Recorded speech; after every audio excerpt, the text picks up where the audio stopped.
Page 79. You showed fear. Even those of us who are not fleeing a crime scene or in need of rescue have a reason not to underestimate just how good a sniffer the dog is. Not only can dogs identify individuals by odor, they can also identify characteristics of the individual. A dog knows if you've had sex, smoked a cigarette, done both of these things in succession, just had a snack, or just ran a mile. This may seem benign, except perhaps for the snack. These facts about you might not be of particular interest to a dog, but they can also smell your emotions. Generations of school children have been admonished to never show fear to a strange dog. This construction, strange dog, itself seems geared to inspire fear. Its use is also based on a flawed premise that familiar dogs will behave predictably, reliably, and unfamiliar ones will not. As we've seen, as much as we may want dogs to behave in lockstep with our desires, their simply being their own animals ensures that they will not always do so. It is likely that dogs do smell fear, as well as anxiety and sadness. Mystical abilities need not be invoked to account for this. Fear smells.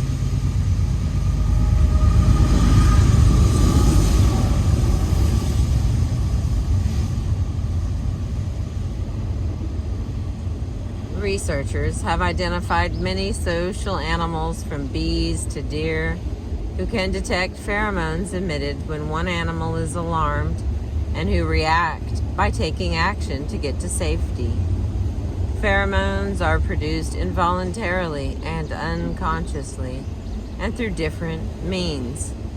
Damaged skin may provoke release of them, and there are specialized glands that release chemicals of alarm. In addition, the very feeling of alarm, fear, and every other emotion correlates with physiological changes, from changes in heart rate and breathing rate to sweating and metabolic changes. Polygraph machines work, to the extent that they work at all, by measuring changes in these autonomic bodily responses. One might say that animals' noses work by being sensitive to them as well. Laboratory experiments using rats confirm this. When one rat is given a shock in a cage and learns to be fearful of the cage, other rats nearby pick up on the shocked rat's fear, even without seeing the rat being shocked, and themselves avoid the cage, which was otherwise not distinguishable from nearby cages. How does that strange, menacing-looking dog smell our apprehension or fear as he approaches us? We spontaneously sweat under stress, and our perspiration carries a note of our odor on it. That's the first clue to the dog. Adrenaline, used by the body to gear up for a good sprint away from something dangerous, is unscented to us, but not to the sensitive sniffer of the dog. Another hint. Even the simple act of increased blood flow brings chemicals more quickly to the surface of the body, where they can be diffused through the skin. Given that we emit odors that reflect these physiological changes accompanying fear, and given the budding evidence of pheromones in humans, chances are that if we've got the heebie-jeebies, a dog can tell. And as we'll see later, dogs are skilled readers of our behavior. We can sometimes see fear in other people in their facial expressions. There is sufficient information in our posture and our gait for a dog to see it too. In these ways, the fleeing criminal being tracked by dogs is doubly doomed.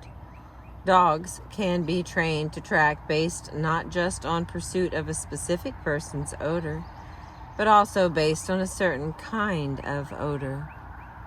The most recent odor of a human in the vicinity, good for finding someone's hiding place, or a human in emotional distress, fearful, as one running from the cops might be, angry, even annoyed. The smell of disease.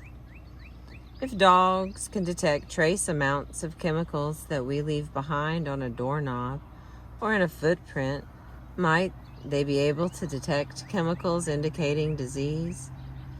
If you're lucky, when you come down with a disease difficult to diagnose, you'll have a doctor who recognizes, as some have, that a distinctive smell of freshly baked bread about you is due to typhoid fever, or that a stale, sour scent is due to tuberculosis being exhaled from your lungs. According to many doctors, they have come to notice a distinctive smell to various infections, or even to diabetes, cancer, or schizophrenia. These experts come unequipped with the dog's nose, but more equipped to identify disease. Still, a few small-scale experiments indicate that you might get an even more refined diagnosis if you make an appointment with a well-trained dog. Researchers have begun training dogs to recognize the chemical smells produced by cancerous, unhealthy tissues. The training is simple. The dogs were rewarded when they sat or laid down next to the smells. They weren't rewarded when they didn't. Then the scientists collected the smells of cancer patients and patients without cancer in small urine samples, or by having them breathe into tubes able to catch exhaled molecules. Although the numbers of trained dogs are small, the results were big. The dogs could detect which of the patients had cancer. In one study, they only missed on 14 out of 1,272 attempts. In another small study with 2 dogs, they sniffed out a melanoma nearly every time. The latest studies show trained dogs can detect cancers of the skin, breast, bladder, and lungs at high rates. Does this mean your dog will let you know when a small tumor develops in you? Probably not. What it indicates is that dogs are able to do so. You might smell different to them, but your changing smell might be gradual. Both you and your dog would need training. The dog to pay attention to the smell, you to pay attention to behaviors indicating your dog has found something. Research on other diseases is proceeding apace. Dogs who live in homes with epileptics seem to be moderately good predictors of seizures. 2 studies report that dogs lick the person's face or hands, whimpered, stood nearby, or moved protectively, in one case sitting on a child, and in another blocking a child's access to stairs before seizures. If this is true, there may be olfactory, visual, or some other invisible to us cues that the dog used, but as the data come from self-report family questionnaires rather than data gathered more objectively, more evidence is needed. We can, however, pause in admiration of the possibility of such a skill. The smell of a dog. Since odor is so conspicuous to a dog, it gets great use socially. While we humans leave our scents behind inadvertently, dogs are not only advertent, they are prolific with their scents. It is as though dogs, realizing how well the odor of our bodies comes to stand for ourselves, even in our absence, determined to use this to their advantage. All canids, wild and domestic dogs, and their relations leave urine conspicuously splashed on all manner of object. Urine marking, as this method of communication is called, conveys a message, but it is more like note leaving than a conversation. The message is left by one dog's rear end for retrieval by another's front end. Every dog owner is familiar with the raised leg markings of fire hydrants, lamp posts, trees, bushes, and sometimes the unlucky dog or bystander's pant leg. Most marked spots are high or prominent, better to be seen, and better for the odor in the urine. Their pheromones and affiliated chemicals due to be smelled. Dogs' bladders, sacs that serve no known purpose except as a holding pen for urine, allow for release of just a little urine at a time, allowing them to mark repeatedly and often. And having left smells in their wake, they also come right up to investigate others' smells. From observations of the behavior of the sniffing dogs, it appears that the chemicals in the urine give information about, for females, sexual readiness, and for males, their social confidence. The prevailing myth is that the message is, "This is mine." The dogs urinate to mark territory. This idea was introduced by the great early 20th century ethologist Conrad Lorenz. He formed a reasonable hypothesis. Urine is the dog's colonial flag, planted where one claims ownership. But research in the 50 years since he proposed that theory has failed to bear that out as the exclusive or even predominant use of urine markings. Research on free-ranging dogs in India, for instance, showed how dogs behave when left entirely to their own devices. Both sexes marked, but 20% of the markings were territorial, on a boundary of a territory. Marking changed by seasons and happened more often when courting or when scavenging. The territory notion is also belied by the simple fact that few dogs urinate around the interior corners of the house or apartment where they live. Instead, marking seems to leave information about who the urinator is, how often he walks by this spot in the neighborhood, his recent victories, and his interest in mating.